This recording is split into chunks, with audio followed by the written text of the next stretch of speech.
Welcome to the Non-Essential Podcast. I'm Steve Gibson. What's up? Hey, how'd you... We weren't ready for guests right now, but hi. I guess have a seat, even though it's rude to show up early to things when... I don't know, yeah. No, I guess we'll just do the fucking show whenever. You know, it's not... You can just fucking barge into people's fucking houses now and be like, do a podcast. And it's fucking bullshit. It is. I don't know what you're talking about, but I'll agree. I'm scared. I'm talking about the listener. They just, yeah. Get the fuck out of here, listener. Like what are you doing? We just started the show and they fucking come. It's like, I don't have appetizers ready. My hair is not did. I haven't cleaned the piss off the toilet seat. I mean, I haven't cleaned the piss off myself. And you just came in like...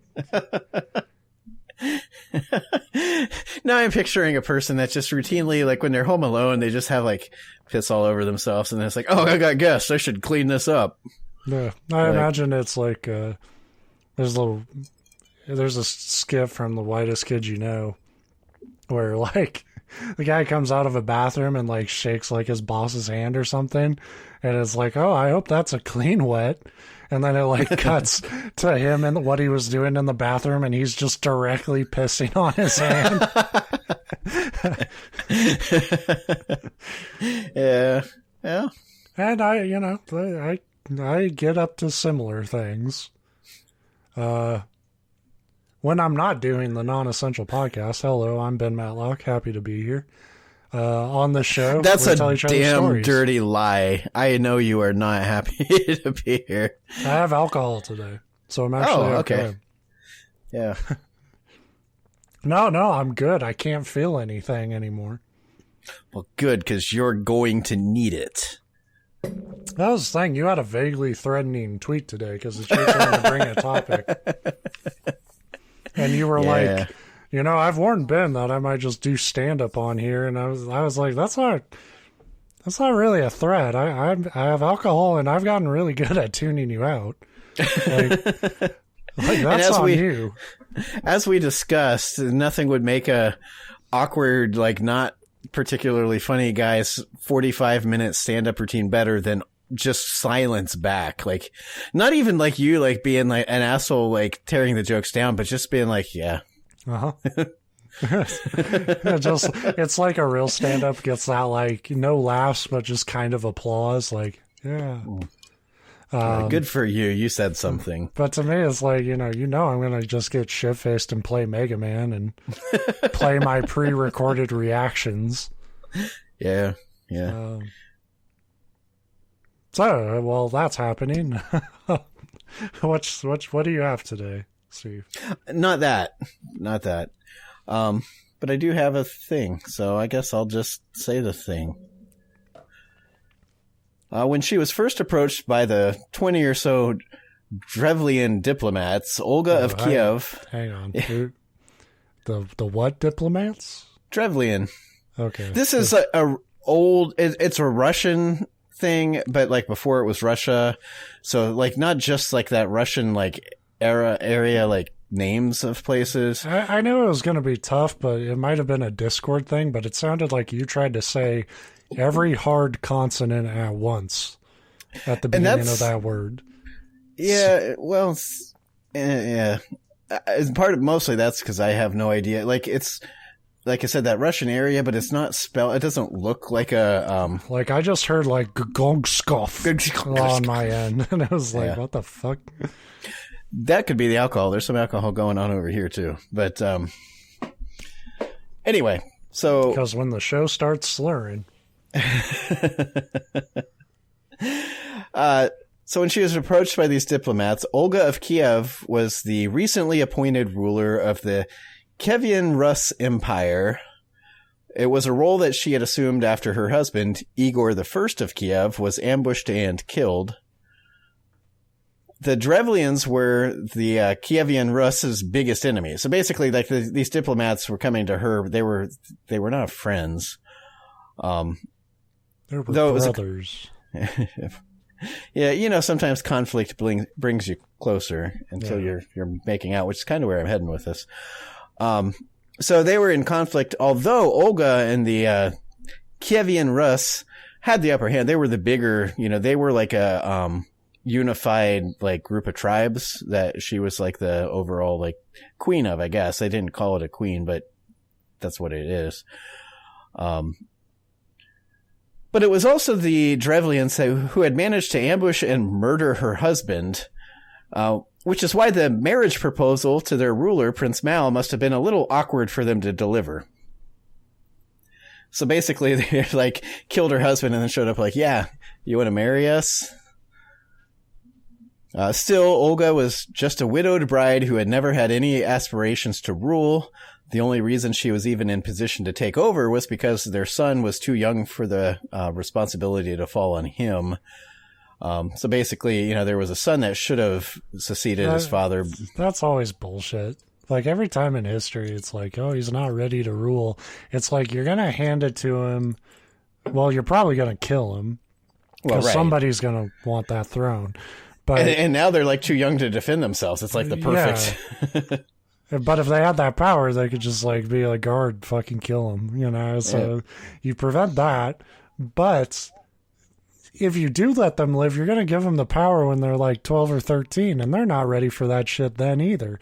It's like the drinking age being 21. It's like you're no more prepared at 21 than you were at 18. Right. To be fair, I'm 40 and I shouldn't be trusted with that responsibility. I mean, fuck, we shouldn't have. We have live mics in front of our mouths. This is a terrible idea. So anyway, the point is Olga, the bride, became the ruler, but by default. So faced with the overwhelming prospect of leading a nation of tribes and the possibility of finally bringing peace between the two kingdoms, Olga considered the proposal and quickly agreed. Okie doke. Yeah. So everything worked out. In her words to these diplomats, she said, "Your proposal is pleasing to me indeed. My husband cannot rise again from the dead, but I desire to honor you tomorrow in the presence of my people. Return now to your boat and remain there with an aspect of arrogance," which... I don't know if that was supposed to be good or if that sounds sarcastic, and I would be hauling ass out of there. She said, "I shall send for you on the morrow, and you shall say, 'We will not ride on horses nor go on foot. Carry us in our boat, and you shall be carried in your boat.'" So yeah, she like accepted their proposal and it's like, dudes, come back tomorrow and we'll fucking honor you. We're gonna carry you through the streets. God damn, people are so glad to see you. So preparations. These people love a party about our enemies. Anyways, yeah. It's just I'm just this helpless woman, and I'm so happy to be offered the a marriage proposal. I'm so glad some strapping lads like yourself took the time to consider me for this honor. Mm-hmm. They're gonna get burned alive, aren't they? No, actually. Preparations for the festival began immediately. And when the diplomats returned with their boat the next day, the townspeople were quick to carry them through the streets, just as Olga had promised. On pikes. In their boat, just like exactly as she had said. So the boat was on a pike. Wouldn't that be something? Like, just one single pike with a boat with 20 people on it. Like, the dude tasked to carry it's like, son of a bitch, this Olga. This fucking sucks. Who's being punished here? I hate our fucking bride king. Overnight, Olga had also sent word to Prince Mal to thank him for the proposal and to let him know that she was glad to accept it. She informed him that in order for her people to celebrate such an occasion properly, she would like to have some more distinguished representatives from his kingdom come join the festivities. Prince Mal was ecstatic to learn that his plan to assassinate Igor and then steal his bride and his lands was working so splendidly. He also agreed, in order for there to be a true royal celebration, 20 diplomats just wouldn't do because they were just, government officials. So he gathered as many high-ranking officials and royal families as he could and sent them to join in the fun. Upon their arrival, they were greeted with warmth and hospitality. Come, Olga offered, enjoy our warm bathhouses while the banquets are prepared. Tonight we feast. Olga sent yet another letter to Prince Mal, this time asking for a small but emotional favor. Before she would remarry, Olga wanted a chance to visit the town in which her husband had been killed in order to have the opportunity to mourn at his graveside. So it's like, yeah, I'll marry you, but can I at least, like, mourn my dead husband?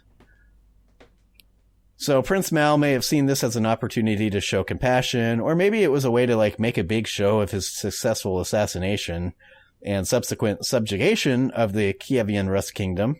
But regardless, he agreed to the request and quickly made preparations for a large, lavish funerary festival.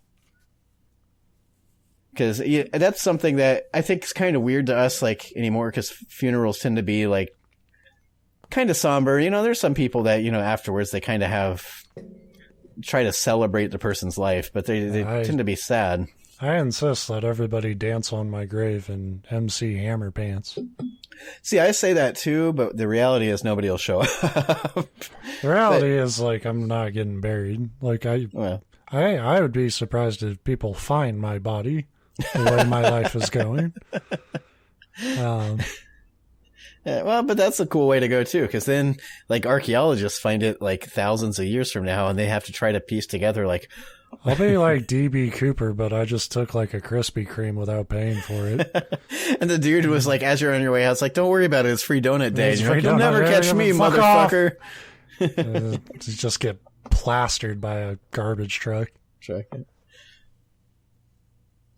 So anyway, he planned this big funeral for Olga, well, really for her husband. Upon their arrival... That's for Olga, if we're real. Yeah. Olga Pataki. Oh, it's Helga Pataki. Olga Pataki, her long-lost sister. Yeah. Upon their arrival, Olga and her men mourned the loss of Igor and then joined in the banquet. Food, wine, and entertainment were available in spades. Revelers enjoyed them all, especially the wine. The Drevlians enjoyed the wine so much that they failed to notice that Olga and her men were not drinking at all, which may have been a clue to something. They also didn't know at this point that while the attachment of dignitaries were enjoying their hot baths and looking forward to joining the diplomats that had first arrived at that festival, they had no way of knowing that upon reaching the palace, the diplomats had been dumped, boat and all, into a large trench where Olga had taunted the men as they were buried alive. So... yeah, they actually, anybody with half a brain should have been like, this is too easy. Like easy. And they're like, oh, she wants to honor us. And sure enough, like, she went as far as to, like, let's carry him on the boat. And so for a point. It's totally believable that somebody whose genius two-step plan at domination was kill the husband, marry the wife. When they're the much more powerful kingdom, too. So it's not like you had any upper hand. Your literal, like, marriage proposal was, I'm the one that murdered your husband. But if you thought that could work, chances are you thought it would work really easily because you're an idiot. Yeah. So I'm picturing these diplomats being carried through the streets on this boat, like, yeah, this is fucking right. We're awesome. And then they're like, hey, what's that big pit? I don't remember that. And like I said, not only were they thrown in, boat and all, and buried alive, which is awful, but Olga literally sat there, like, on the rim and, like, was berating them and making fun of them the whole time. That's probably top tier low, is, like, just dirt being shoveled on you, and she's saying you got a tiny dick. You know, right. It's like, you know, it's like, it's not going to be at its most impressive right now. You're killing me. You're literally killing me. Yeah. So at this point, well, I'm really going back in time here. So these diplomats, like all the, like, royal people and rich people and people of consequence, were enjoying these hot baths, thinking, yeah, they're welcoming us in style. Their diplomats were already dead, but they didn't know that. While they were taking their bath in the bathhouses, of course, she had the doors barred, and she set the place on fire. Hey, that was part right. Yeah, part right, just the wrong group. Yeah. So those ones were burned alive, which happened before they arrived for the funeral festivities, but nobody knew that they had been burned. Because as far as these idiots knew, like, everything seemed to be going swimmingly. They're like, wow, this must be such a great party that nobody showed up. Yeah, so they were burned alive, but the funeral's going on and everybody's drinking and having fun, except for Olga and her men, who stayed sober until the Drevlians were good and drunk, and then they slaughtered the fuck out of all of them. Cool party. Let's do it again next year. Fuck. So, I don't really know what happened to, I already forgot his name. Prince Mal, the one that had, like, offered to marry her and just kindly take over all the, the kingdom. Because I couldn't find a whole lot on his fate. I assume he got the shit, like, super mega murdered, or he, like, took off and was never seen again. Because by this point, once you, like, openly slaughter everybody at the funeral in front of everybody else, like, he figured out, wait a second, this isn't actually going. Has anybody heard from the diplomats or the royals? Well, fuck. So about a year later, Olga's armies were still stationed outside the Drevlian city of Iskrostin. Just offering them more parties. Pretty much. It's just like, come on, it'll be fun this time. You'll enjoy this, I think. They were really the only Drevlian settlement that hadn't been able to quickly, like, subdue. Like, all the other ones, they just marched through and either killed everybody, or a lot of them, you kind of know how it goes. They kill a lot of people and say, you answer to us now. So they basically, like, just took them over. Again, we've pointed this out before in history. Like, she's kind of the hero of this story, but they're not heroes. They all treated people pretty badly, but, she's the hero in relative terms. But anyway, they basically just steamrolled these people, except this one city. The Drevlian people had managed to keep the attackers outside their walls, but a year-long siege and blockade was weighing heavily, like, just as heavily on them as it was on Olga's soldiers. And I know you know enough about, like, these kind of conflicts in history. Like, that happened a lot. Like, you couldn't necessarily, like, get into the city to sack it, but you could cut everybody else off. Yeah. And that also works. It just works really slowly, and it sucks for basically everybody involved. Probably more so for the people, like, trapped inside that are just, like, slowly, like, starving and realizing there's no end in sight. But the people stationed outside all the time. I mean, pretty much all this story just sounds like a Game of Thrones season. Yeah. Because, like, a lot of this same shit happened. That's what I was saying. The funeral sounds so much like the Red Wedding thing that everybody knows about. Even, like, I didn't watch Game of Thrones or read it, but it's famous George R.R. Martin big party. Yeah, yeah. Where everybody wore red and they were supposed to wear, like, purple, I think it was, and the bride was pissed. I think that's how that scene went.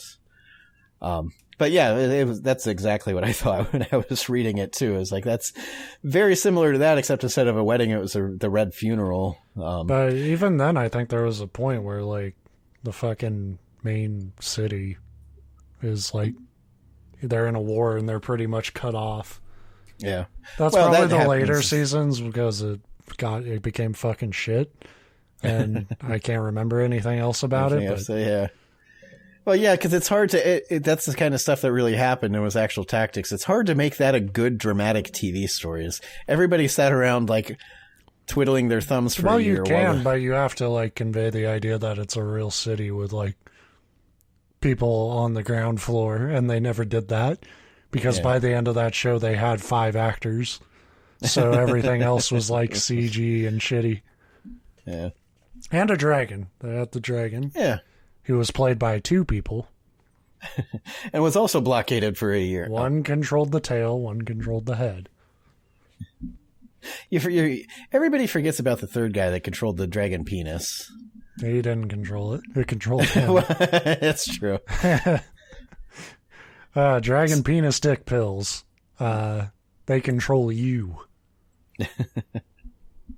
Anyway, so they very successful, except this one city. They cut it off for about a year. Finally, Olga sent a message to them that read, Why do you persist in holding out? All of your cities have surrendered to me and submitted to tribute so that the inhabitants now cultivate their fields and their lands in peace. But you rather die of hunger without submitting to tribute. So basically saying, like, look, just give up, give us a payment. Yeah. Yeah, give us a payment, we'll leave you alone. Tell you what, give us 70%. You're good. So this Ishaks, or whatever that town was called, Isgrostin, must have been like where the only school, Dravillian school, was, because these people had a brain, and their response to her was, we'd be happy to pay tribute, but we're afraid that you'll still seek revenge for your husband. So they're the only ones that aren't fucking stupid. But history has shown you are incredibly vindictive. Right. So I love that was her response. I was like, no, we're scared. What, you think I give a fuck about money right now? So Olga assured them that the murder of the messengers and the events at the funeral and the ensuing subjugation of their people had been enough for her. It was a big accident. Look, I'm happy. I got my revenge. We're cool, which is something you'd say. You're still holding them hostage, so you're clearly it's a general. Cool. Yeah, it's general right. Rule of bloodlust is you're over it by, death 129. And it's like, that was the one. That felt good. The rest of this was just work. So these people said, no, we want to, but we don't trust you. And she said, don't worry. I'm over it. All I want is 3 pigeons and 3 sparrows from each home. The people of Isrostin, who were apparently rich in both pigeons and sparrows, were relieved to hear that the relatively small tribute could finally put an end to the fear and hunger they'd been living in for the last 12 months. I would get killed so fucking quick, because that's like a perfect opportunity to be like, oh, you want a bird? And you flip her off. Just to be fun. Like, you have the bird and you don't care about giving it up. You're just I didn't even want to die that day, but you can, when you tee it up. You can pass up, yeah. But, so they're like, okay, cool. That's all you want. And we're cool, right? And so the birds were delivered, and Olga was indeed satisfied, because this gave her exactly what she needed to put an end to all this Drevolian drama. She ordered that her men attach small bits of sulfur and cloth to the birds' feet. And once so equipped, the cloth was lit on fire and the birds were released. Doing what many domesticated birds do once given the opportunity, they returned home. On fire. The said homes quickly became engulfed in sulfur-fueled, blazes, and with so many fires starting all at once in so many different places, the people were completely powerless to do much about it. So they're like, here's your bird. She's like, thanks. Wait here for like 2 days. I got to do something. They're like, okay. Turn them into fireballs. Right. That's homing napalm.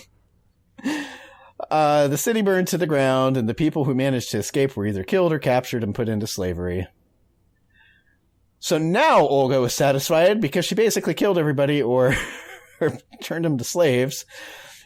So she returned home and continued to rule the Kievian Rus kingdoms, which now included whatever Drevlonians still survived.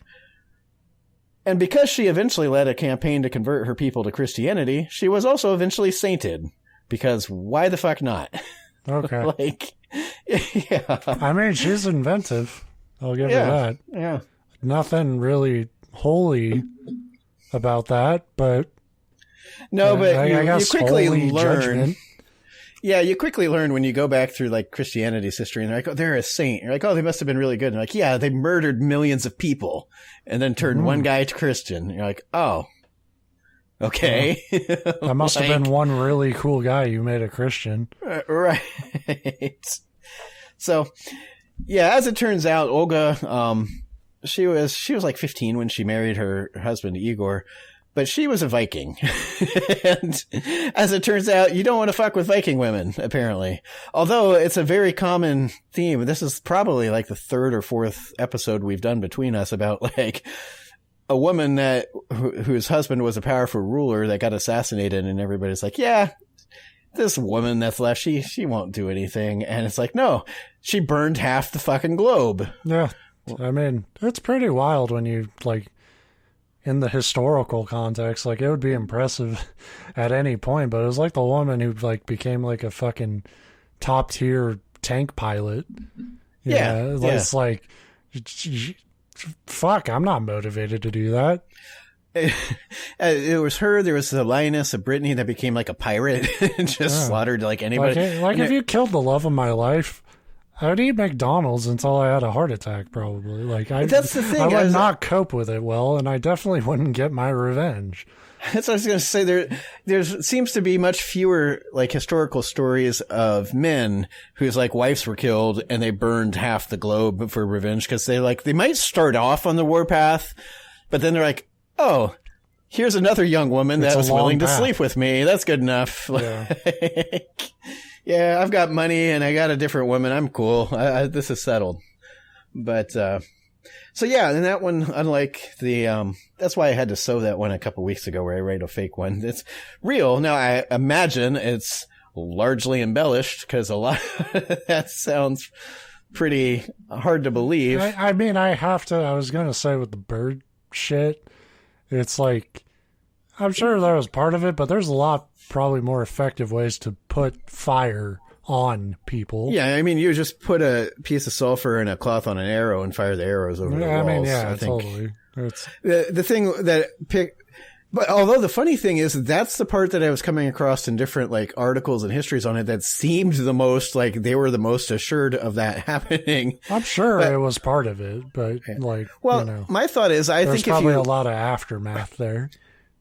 I get the idea behind like, oh, they'll go back home, but they'll be on fire and they'll set the home on fire. But I imagine if you affix a flaming anything to a bird, it freaks out. I would imagine most of them aren't just like, cool, I'm going to go home. Yeah. Like, that's the one thing. Like, I was on board with Olga because, hey, I'm not a fucking tyrant. So I don't know what kind of pressure that's like. But the birds didn't need that shit. They didn't do it. Right. But, neither the kind of person, probably the countless innocents. But that's but that's mostly the thing. the birds. Yeah, imagine if me and you, like, if our like cities and townspeople and friends and family had to like get slaughtered for all the people that our government was responsible for having murdered. I mean, that's what I mean when I say like. Fair, I have had that thought a lot. And while I get angry about that, and in my mind it's an eventuality, and like at the same time it's like, well, we profited off Fair of enough. it. It's like, it was like when Trump got elected. Like, I wasn't happy about it, but it was like, no, this is what we deserve because we suck. Right. Yeah. But that's what I mean. Like I said, it's easy to be like, she got her revenge and she got it in such creative and like cruel ways. She's the hero. And it's like, no, I mean, she still slaughtered thousands of relatively innocent people. Mm-hmm. When I say, I don't know why I even threw relatively in there. As we all know, the average person has zero say or control over what their fucking like rulers do. But they might have been, I'm throwing it out there, it might have been an entire town of serial killers. Could have been. So, hey, maybe she is a hero. Maybe she is a saint. Well, she definitely is a saint. That's a real thing. But a legit saint. A cleanser of evil. Or maybe she just played football in New Orleans at one point, so maybe she didn't even plan it. Like, maybe she was just like, wow, these are great birds, and she kind of like flew one in, like let one fly off into the air, and that one like knocked over a torch that fucked everything up. Wouldn't that be funny? Like we're reading this, Rick. It's got to be about what really happened was she actually was excited to marry Prince Mal when she had the people carried back on the boat. Like she was in the process of digging a ceremonial like lake. And they accidentally dropped him in. They're all like lemmings. They just one by one walk into a pit. She's like, no, stop. It wasn't she was berating them, but she was like, why'd you fall in the pit, you fucking idiots? Well, what it is she was actually like berating her people for not helping, but the diplomats like misunderstood and thought, And then the bathhouse thing can easily be explained. They were having a nice relaxing bath and she's like, bring them these scented candles to make it even more atmosphere. And then somebody dropped a candle and fuck. Same thing happened to me. I killed an entire country of diplomats. And then at the funeral, they didn't get them drunk and slaughter them. They got them drunk and were like, oh, you should check out our swords. We've got really nice swords. And the drunken idiots were playing with swords and killed themselves.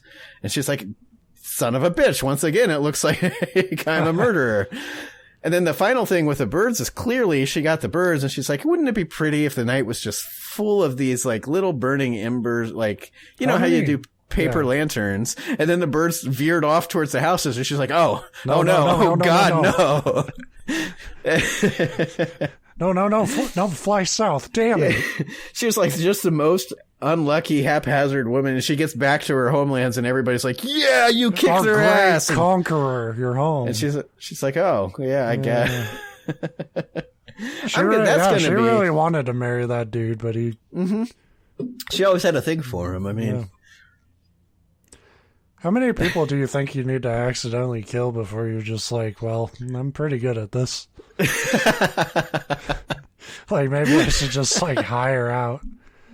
Oh, man. The rest of my life's work for this show is going to be searching for the serial killer that's that case. Yeah, and then eventually embraced his lot in life. Now I'm getting like Tucker and Dale vibes. I don't know if you've ever seen that. Yeah, it's a good movie. So I think it's one of the funniest movies I've ever seen. The first time we watched it, it was like we were expecting. It just caught. I think that's what added to it, made it one of the funniest things I'd ever seen. Is because it caught us completely off guard. I was like, this will be kind of funny, kind of stupid. I'm not a big horror movie slasher guy. And so we were blindsided by how funny that thing was. There was a point where it's just a good idea. Like, yeah. Oh, and it made me actors, want like every slasher movie to have an alternate cut from the slasher's perspective. Because, like, I mean, even though they're not the killers, like, it's a really funny. Well, but it makes you wonder, like, see everybody else, like, see them through their eyes. Nice, right. And you couldn't have got two better people to play those guys, too. But, yeah, there was one point I literally fell off the couch laughing so hard. Like, I thought that was always, like an exaggeration. Like, I fell out of my chair. No, I think it was about that point that the kids, like, were charging him and tripped and fell into the wood chipper. Or something like, I don't know. That's such a fucking good movie. If you haven't seen it, watch it. Yeah. Unless you're a kid, because it is very violent. But fuck all that. I watch shit like that, and look at me. I turned out okay. That's what everybody says who didn't turn out okay.